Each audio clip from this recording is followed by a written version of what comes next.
I've worked at a Thai restaurant now for over a year, and it was smooth. I had nice co-workers, but man, the customers, like, there's just so many stupid people out there. And when you work in the service industry, it's just inevitable that you're going to meet these dumbass people. So I remember there was this one time, I had this one customer, and he was so slow. Like, bro walked in and he just forgot his brain at home. But it went something like this. Hello, how may I help you? I got cheese.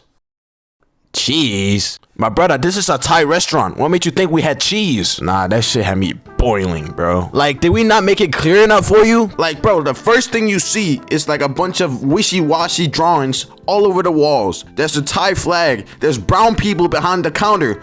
And you think we sell cheese? All we got is rice and MSG. If you don't want that, you can leave, bro. I was kind of spitting right there. Anyways, when I think of weird customers, there's always this one dude that comes to mind. Like, it was this middle-aged man, and I didn't think much of it. Like, he would come in, and I thought he was a normal customer. But then my coworker, a 14-year-old girl, would come up to me and tell me that she was scared of him. I said, why?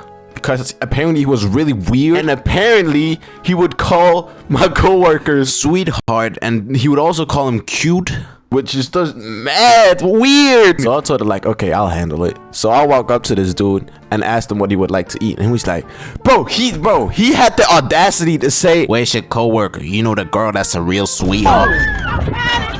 He needs some milk. What made you think that that was okay? So I asked him if there was anything wrong with me. Hey, am I not good enough for you? And he didn't say anything.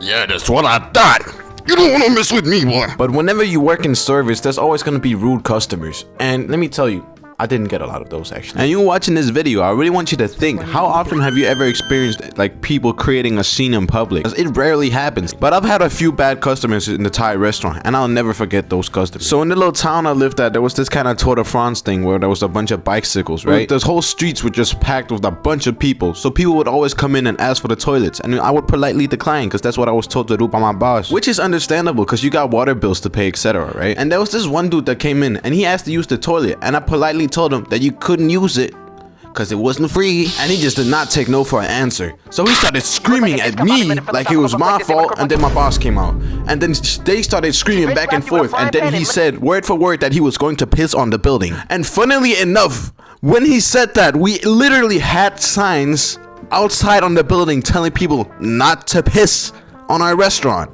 Like, how many restaurants do you know that has signs on them telling people not to piss on the restaurant? But our restaurant had that. So he walks out, and I already lost him because there's so many people around. And I'ma just hope that he didn't piss on the building. But I mean, shit, I couldn't really.